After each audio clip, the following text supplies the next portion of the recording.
Hello दोस्तों, इस video में हम पढ़ेंगे थायराइड ग्लैंड के बारे में। बहुत ही इम्पॉर्टेंट ग्लैंड है और ये आपको एक चीज़ याद रखनी पड़ेगी कि ये लार्जेस्ट एंडोक्राइन ग्लैंड है। ठीक है, ये कैसा होता है, 2 लोब्स का बना हुआ होता है। इट कंसिस्ट ऑफ 2 लोब्स, और जो 2 लोब्स होते हैं, ये रहा डायग्राम में आप देख रहे हैं, इसका फर्स्ट लोब और ये सेकंड लोब, और ये जो कनेक्टेड होता है ये थिन फ्लैप लाइक पोर्शन से कनेक्टेड होता है, जिसको हम बोलते हैं इस्थमस। ठीक है, इसके लोकेशन के बारे में अगर हम बात करें तो ये ट्रैकिया के, ये रहा हमारा ट्रैकिया, ये देखिए ये रहा हमारा ट्रैकिया। ठीक है, इसके दोनों साइड में, इधर साइड ऑफ ट्रैकिया ये प्रेजेंट होता है। ठीक है, ट्रैकिया को हम विंड पाइप भी बोलते हैं, विंड पाइप। ठीक, तो इसके लोकेशन के बारे में आपको समझ में आ गया। ये इधर साइड ऑफ ट्रैकिया प्रेजेंट होता है, लार्जेस्ट एंडोक्राइन ग्लैंड्स होता है, इसमें 2 लोब्स होते हैं और वो कनेक्टेड होते हैं किससे, इस्थमस से। इसके फंक्शन की बात करें तो ये चाइल्ड के ब्रेन डेवलपमेंट में हेल्प करता है, मेटाबॉलिक रेट में इसके अनलिमिटेड फंक्शन है, आप पढ़ के ख़त्म नहीं कर सकते। मैं यहाँ पे आपको कुछ इंपॉर्टेंट फंक्शन के बारे में बताऊँगी। ग्रोथ में भी हेल्प करते हैं, बॉडी वेट में को भी रेगुलेट करते हैं, आरबीसी फॉर्मेशन में हेल्प करते हैं, वाटर एंड इलेक्ट्रोलाइट का बैलेंस करते हैं। इसके अलावा भी इसके बहुत सारे फंक्शन हैं। अब देखिए, ये है हमारा, ये किस शेप का होता है, थायराइड ग्लैंड के शेप के बारे में अगर हम बात करें तो ये हम कह सकते हैं बटरफ्लाई शेप के बारे में, बटरफ्लाई शेप का होता है। ठीक है, इसमें कुछ फॉलिकल्स प्रेजेंट होते हैं। ठीक है, वो स्टोर करते हैं, वो सिक्रेट करते हैं क्या, थायराइड हार्मोन को, जो इसका मेनली हार्मोन होता है थायराइड हार्मोन, जो T3 और T4 होता है। T3 का फुल फॉर्म क्या है, ट्राई आइडो थायरॉक्सिन। ठीक है, थायरोनिन, और T4 का क्या है, थायरॉक्सिन। ठीक है, अब ये रहा हमारा इस्थमस, जो 2 लोब को कनेक्ट करता है, और थायराइड ग्लैंड में कुछ फॉलिकल्स तो प्रेजेंट होते ही हैं। ठीक है, और कुछ सेल्स भी प्रेजेंट होते हैं जिनको हम बोलते हैं सी सेल्स या पैराफॉलिक्यूलर सेल्स। ठीक है, और ये क्या रिलीज़ करते हैं, कौन सा हार्मोन रिलीज़ करते हैं, कैल्सिटोनिन। तो ये चीज़ आपको ध्यान रखनी होगी कि थायराइड ग्लैंड में कुछ फॉलिकल्स प्रेजेंट होते हैं जो रिलीज़ करते हैं थायराइड हार्मोन। ठीक है, और कुछ सेल्स प्रेजेंट होते हैं जो रिलीज़ करते हैं कैल्सिटोनिन हार्मोन। ठीक है, अब ये थायराइड हार्मोन जो फॉलिकल्स रिलीज़ करते हैं, इसके लिए क्या ज़रूरी है, बॉडी में आयोडीन का बहुत ज़रूरी है। अगर हम आपसे पूछें कि थायराइड हार्मोन बनने के लिए कौन से चीज़ के बॉडी में सबसे ज़्यादा ज़रूरत है, तो वो है आयोडीन। ठीक है, अगर आयोडीन नहीं होगा तो थायरॉक्सिन हार्मोन बन नहीं पा थायराइड हार्मोन नहीं बन पाएगा अच्छे से, उसका अमाउंट कम हो जाएगा। या फिर अगर आयोडीन ज़्यादा होगा तो थायराइड हार्मोन का लेवल बढ़ जाएगा बॉडी में। अब हम कह सकते हैं कि थायराइड हार्मोन का एक नॉर्मल लेवल है, उससे अगर बिलो हुआ तो भी प्रॉब्लम, उससे ज़्यादा हुआ तो भी प्रॉब्लम। तो अगर थायराइड हार्मोन का लेवल एक्सेस हो जाए तो उससे हमें क्या होता है, हाइपरथायरॉयडिज्म वाली कंडीशन आ जाती है। ठीक है, हार्मोन का ज़्यादा प्रोडक्शन हो जाता है, और अगर कम प्रोडक्शन हुआ तो उसको हम बोलेंगे हाइपोथायरॉयडिज्म, मतलब लेस हार्मोन का प्रोडक्शन हुआ। ठीक है, अब हार्मोन का ज़्यादा प्रोडक्शन हो गया तो हाइपरथायरॉयडिज्म कहलाएगा। उसमें कौन कौन से कुछ डिसऑर्डर्स हैं, उनके बारे में मैं आपको बता देती हूँ। पहला है हाशमिमोटोज थायरॉयडाइटिस। ठीक है, एक ऑटो इम्यून डिसऑर्डर है। दूसरा ये इम्पॉर्टेंट है, ग्रेव डिजीज़, इसको हम एक्सोथैल्मिक भी बोलते हैं, ये भी एक ऑटो इम्यून डिसऑर्डर है। इसमें मसल्स पूरे वीक हो जाते हैं और ये हार्ट बीट फास्ट हो जाती है, और भी बॉडी धीरे धीरे डिट्रॉयट होने लगती है, और भी बहुत सारे एक्सट्रीम कंडीशन आ जाती है इस केस में, क्योंकि ऑटो इम्यून डिसऑर्डर है। और थायराइड कैंसर भी हो सकता है, ट्यूमर अगर हो जाए तो, तब भी थायराइड ग्लैंड में कोई किसी प्रकार की दिक्कत आ जाए, ट्यूमर हो जाए, तो भी आपको थायराइड कैंसर हो सकता है।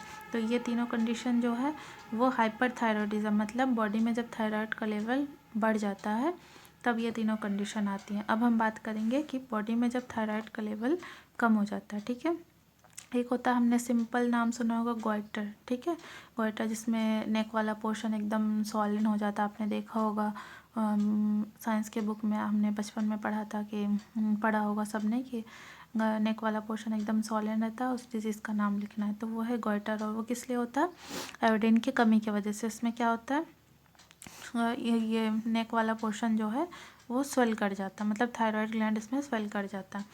अब जब थायराइड हार्मोन की कमी होने लगती है बॉडी में, तो चिल्ड्रन में कुछ अलग देखने को मिलता है और एडल्ट में अलग देखने को मिलता है। चिल्ड्रन में अगर थायराइड की कमी हो जाती है तो कौन सी कंडीशन आ जाती है, क्रिटिनिज्म। ठीक है, इसमें क्या होता है, बच्चे का आईक्यू लेवल डेवलप नहीं हो पाता है, बच्चा मेंटली वीक होता है, मेंटली रिटार्डेड होता है, फिजिकली भी रिटार्डेड हो जाता है, बहुत कमज़ोर दिखने लगता है।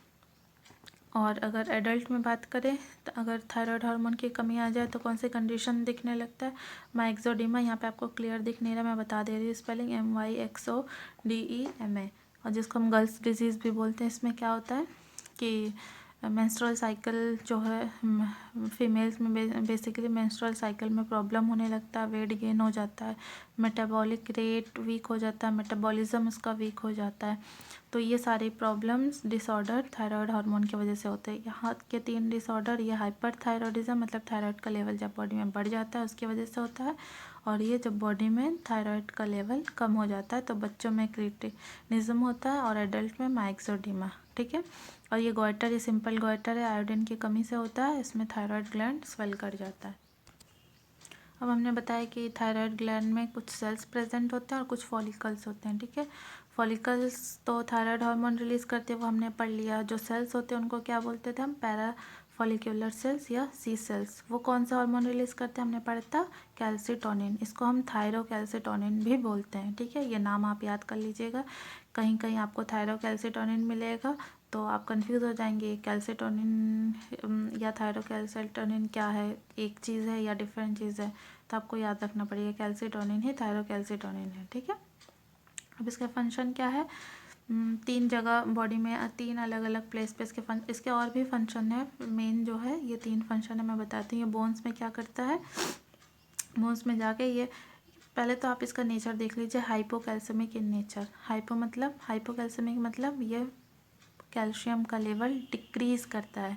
अब ये चीज़ आपको ध्यान में रखनी होगी, डिक्रीज़ करता है कहाँ पे, ब्लड में डिक्रीज़ करता है या बोन्स में। ठीक है, क्योंकि अगर ये एक चीज़ होता है वो ब्लड में कैल्शियम लेवल को डिक्रीज़ करता है और दूसरा बोन्स में कैल्शियम लेवल को डिक्रीज़ करता है, तो ये हम ब्लड को पर्सपेक्टिव में रख के बात करेंगे। ये हाइपोकैल्सेमिक इन नेचर है, मतलब ये ब्लड में कैल्शियम लेवल को कम करता है, डिक्रीज़ करता है। ठीक है, अब ब्लड में कैल्शियम लेवल को अगर ये डिक्रीज़ करेगा तो ये किसको एक्टिवेट करेगा इनडायरेक्टली, ये इनडायरेक्टली एक्टिवेट करेगा ऑस्टियोब्लास्ट को। ठीक है, ऑस्टियोब्लास्ट फिर ब्लड में कैल्शियम लेवल को डिक्रीज़ कर देगा, और कैल्शियम लेवल को डिक्रीज़ तो ब्लड में करेगा लेकिन बढ़ाएगा कहाँ, बोन्स में। ये सारे कैल्शियम को ब्लड से ले जाके बोन्स में डिपॉजिट कर देता है। ठीक है, ऑस्टियोब्लास्ट, और ये इनहिबिट करता है किसको, ऑस्टियोक्लास्ट को। ऑस्टियोक्लास्ट क्या करता है, ये इसका अपोजिट फंक्शन होगा, ये सारे कैल्शियम को बोन से लाके ब्लड में रख देगा। तो ये हम कह सकते हैं कि कैल्सिटोनिन जो है एक्टिवेट करता है ऑस्टियोब्लास्ट को और इनहिबिट करता है ऑस्टियोक्लास्ट को। अब ये ऑस्टियोब्लास्ट क्या करता है, ये कैल्शियम को ब्लड से लेके बोन्स में डिपॉजिट करता है, तो ये ब्लड में फिर कैल्शियम लेवल को रिड्यूस कर रहा है, तो इसीलिए हम इस कैल्सिटोनिन को हम क्या कह रहे हैं, हाइपोकैल्सेमिक इन नेचर, मतलब ये कैल्शियम लेवल को डिक्रीज़ करता है ब्लड में। ठीक है, ये रहा पहले पॉइंट में हमने लिख दिया ना, ये hypocalcemic in nature, decrease calcium level in blood. और इसका दूसरा फंक्शन क्या है, एक्सक्रीटरी सिस्टम में ये क्या करता है, prevention of reabsorption of calcium from urine. Urine में जो कैल्शियम प्रेजेंट होता है वो रीअब्जॉर्ब हो जाता है, तो उस रीअब्जॉर्प्शन को ये कैल्सिटोनिन रोक देता है। ठीक है, और ये गैस्ट्रो इंटेस्टाइनल ट्रैक्ट में जाके क्या करता है, वहाँ पे भी ये कैल्शियम के रीअब्जॉर्प्शन को प्रिवेंट करता है। तो इसका बेसिकली 3 फंक्शन है, ये बोन में कैल्शियम लेवल को बढ़ाता है लेकिन ब्लड में कैल्शियम लेवल को कम करता है, इसीलिए हम इसको हाइपोकैल्सेमिक इन नेचर बोलते हैं। और एक्सक्रीटरी सिस्टम में ये कैल्शियम के रीअब्जॉर्प्शन को प्रिवेंट करता है, और गैस्ट्रो इंटेस्टाइनल ट्रैक्ट में भी ये कैल्शियम के रीअब्जॉर्प्शन को प्रिवेंट करता है। ठीक है, आपको समझ में आ गया थायराइड ग्लैंड। थायराइड ग्लैंड में फॉलिकल्स प्रेजेंट होते हैं, सी सेल्स प्रेजेंट होते हैं। फॉलिकल्स जो है थायराइड हार्मोन रिलीज़ करते हैं, स्टोर करते हैं, और सी सेल्स जो होते हैं कौन कौन सा हार्मोन कौन सा हार्मोन रिलीज़ करते हैं? कैल्सिटोनिन। ठीक है, थायराइड हार्मोन T3 है और T4 है। थायराइड हार्मोन का लेवल जब बॉडी में बहुत ज़्यादा बढ़ जाता है तो हाइपरथायरॉयडिज्म होता है, और जब कम हो जाता है तो हाइपोथायरॉयडिज्म। अब इन दोनों की वजह से जो जो डिसऑर्डर होते हैं उसके बारे में भी मैंने आपको बता दिया। पैराफॉलिक्यूलर सेल्स कौन सा हार्मोन रिलीज़ करते हैं? कैल्सिटोनिन। इनके 3 मेन फंक्शन के बारे में हमने आपको बता दिया। आई होप आपको समझ में आ गया होगा। अगर नहीं समझ में आया तो आप प्लीज़ कमेंट सेक्शन में बताइए, मैं आपको फिर से अच्छे से समझा दूँगी इस वीडियो में। आज तक के लिए इतना ही।